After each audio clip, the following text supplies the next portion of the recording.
अब हमारा दूसरा प्रस्ताव है, बालक एक कच्ची मिट्टी की तरह है जिसका निर्माण उसके चारों का पर्यावरण करता है।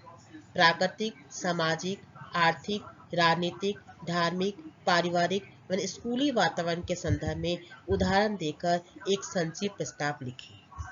यहाँ पर हमें प्रस्ताव में ये बताया है, इस प्रस्ताव में पूछा गया है कि पहले बताना जिस प्रकार क्या है, हम कोई पॉट बनाते हैं, जो पॉटरमैन जो होता है क्या, जो पॉट बनाने के पहले उसको कैसे भी शेप दे सकता है। इसी प्रकार एक छोटा बच्चा बताया है, इसके जीवन को यदि हमको बनाना है तो हम जिस प्रकार के उसके गुणों को डालेंगे उसका विकास वैसे ही होगा। यदि इसमें हम अच्छे गुण डालेंगे तो बच्चे का विकास अच्छा होगा, यदि हम उसको बुरी संगत उसको मिलेगी तो क्या वह गलत रास्ते में जाएगा। तो हमें मतलब इस प्रस्ताव में हमें क्या क्या विषय इसमें इंक्लूड करने हैं कि बच्चा जो है कच्ची मिट्टी की तरह है, उसका निर्माण उसके चारों का पर्यावरण करता है। पर्यावरण मतलब उसके चारों का एनवायरमेंट इफेक्ट बताना है। फिर प्राकृतिक, प्राकृतिक नेचर इफेक्ट क्या पड़ता है। सामाजिक, सोशल इफेक्ट क्या पड़ता है। आर्थिक, इकोनॉमिक्स इफेक्ट क्या पड़ता है। राजनीतिक, पॉलिटिक इफेक्ट क्या पड़ता है। धार्मिक, पारिवारिक और स्कूली वातावरण के संदर्भ में, मतलब सब में एक एक पैराग्राफ लिख के ऐसे हमें प्रस्ताव की रचना करनी है।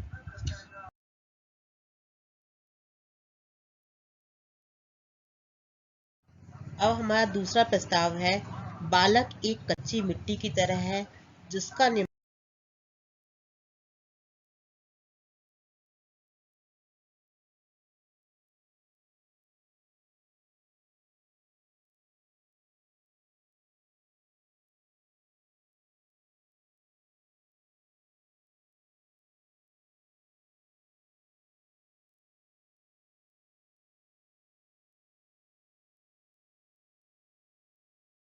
सेकंड अपने प्रस्ताव में पहले क्या है, हम जो इंट्रोडक्शन पार्ट स्टार्ट करेंगे। इंट्रोडक्शन में हम क्या है, बच्चे के बाल अवस्था के बारे में हम थोड़ा वर्णन करेंगे। बालपन मानव का निर्माण काल होता है।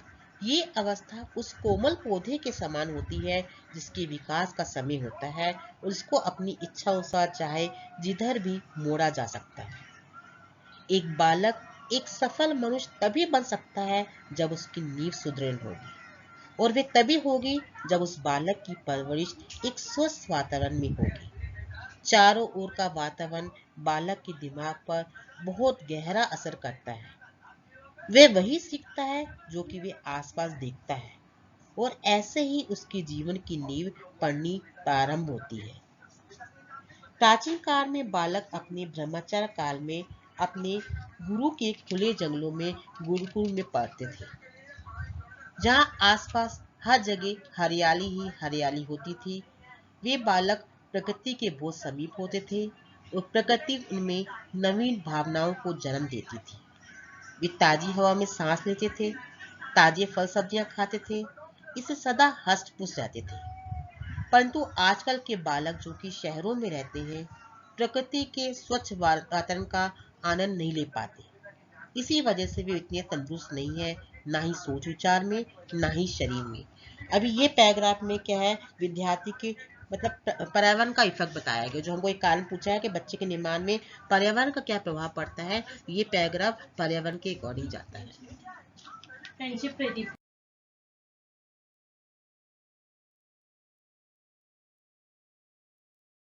अभी हम यहाँ विद्यार्थी के सामाजिक वातावरण के प्रभाव के बारे में कुछ शब्द पढ़ेंगे। स्वस्थ सामाजिक वातावरण एक बालक के लिए बहुत महत्वपूर्ण है। जिस समाज में वे रहता है, बड़ा होता है, उसका प्रभाव उसके विकास पर पड़ता है। स्वार्थी और लालची व्यक्तियों के बीच में रहकर बालक स्वार्थी तथा लालची बनता है। परोपकारी तथा दूसरों की भावनाओं का सम्मान करने वाले व्यक्तियों के समाज में रहकर उसमें भी वैसे ही भावनाएं जन्म लेती है। अतः अच्छा नागरिक व जिम्मेदार व्यक्ति बनने के लिए उसे उचित सामाजिक वातावरण की आवश्यकता होती है। यहाँ पर भी हमारा सामाजिक वातावरण का प्रभाव, बालक पर सामाजिक वातावरण का क्या प्रभाव पड़ता है उसके बारे में हमने पढ़ा। अभी है परिवार का माहौल, पारिवारिक माहौल के बारे में। परिवार का माहौल बालक के मन पर गहरा प्रभाव डालता है।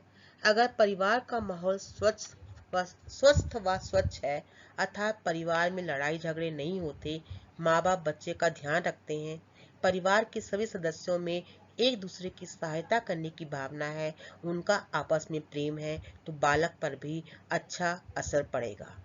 वे दूसरों की सहायता करने के लिए तत्पर रहेगा।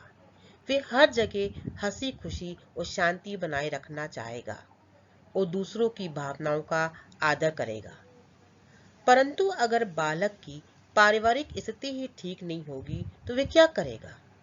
अर्थात उसके माँ बाप हर समय लड़ते रहते हों, अपने बच्चों को वे हर समय बिना वजह डांटते फटकारते रहते हों और दूसरों की भावनाओं का आदर न करते हो, तो उस परिवार का बालक चिड़चिड़ा, स्वार्थी तथा प्रेमहीन होगा और उसमें दूसरों की सहायता करने की भावना भी नहीं होगी। हाँ, भी हमें इस पैराग्राफ को पढ़कर यही मिल रहा है कि जैसा बच्चों को पारिवारिक माहौल मिलेगा, यदि घर में सुख शांति होगी तो उसका बच्चे पर असर होगा। यदि घर परिवार में लड़ाई झगड़े हो जाएंगे तो बालक भी उसी तरह का ही अनुसरण करेगा।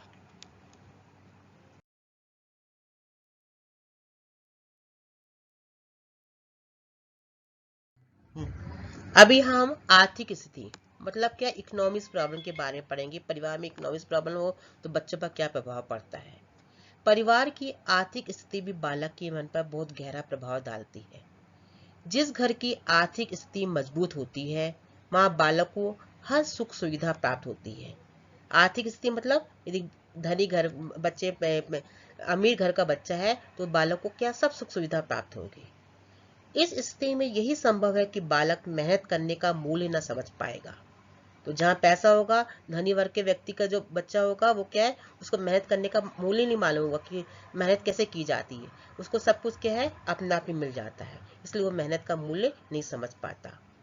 जबकि एक कमजोर आर्थिक स्थिति मतलब एक गरीब वर्ग का बालक वाले घर में पलने वाले बालक को अपनी प्रत्येक इच्छा को साकार करने के लिए पुरुषार्थ करना पड़ता है। पुरुषार्थ मतलब मेहनत करनी पड़ती है। गरीब घर के व्यक्ति जो बच्चा होगा वो अपनी हर चीज, जो भी जिंदगी में जो कुछ प्राप्त करेगा वो अपनी मेहनत से प्राप्त करेगा। अमीर वर्ग का जो बच्चा होगा उसको सब कुछ क्या है, बिना मेहनत के ही प्राप्त हो जाता है, जिससे वे मेहनत का मूल्य समझ जाता है। अतः संपन्न परिवार के अभिभावकों को यह ध्यान रखना चाहिए कि बालक परिश्रम के महत्व को समझे, जिससे उसे अपने जीवन में कभी असफलता की मार न खानी पड़े। नेक्स्ट है अभी धार्मिक और नैतिक शिक्षा का प्रभाव। धार्मिक प्रभाव और नैतिक शिक्षा मतलब मोरल वैल्यू वाले, ये भी बच्चों के स्वभाव पर प्रभाव डालते हैं। तो धार्मिक एवं नैतिक शिक्षा एक बालक के स्वभाव का निर्माण करने में सबसे अहम भूमिका निभाती है। यदि बालक को सही धार्मिक शिक्षा दी जाए, उसमें मानवता की सेवा, दया, प्रेम, सहानुभूति जैसे गुण पैदा किए जाए, तो उसमें सर्वधर्म समभाव उत्पन्न होगा। अर्थात वे सब धर्मों को समान समझते हुए उनका आदर करेगा।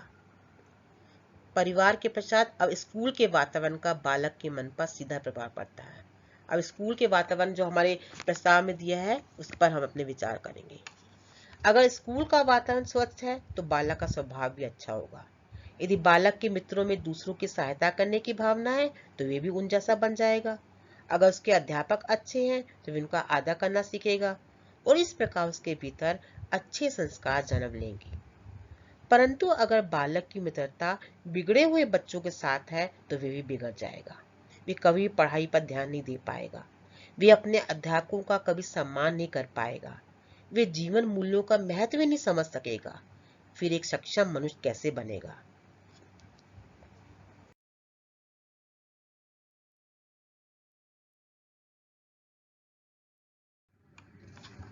राजनीतिक वातावरण भी एक बालक को ढालने में अहम स्थान रखता है। आजकल का राजनीतिक माहौल बहुत ही अस्वस्थ है। जहां दृष्टि डाले वहीं पर भ्रष्टाचार दिखाई पड़ता है।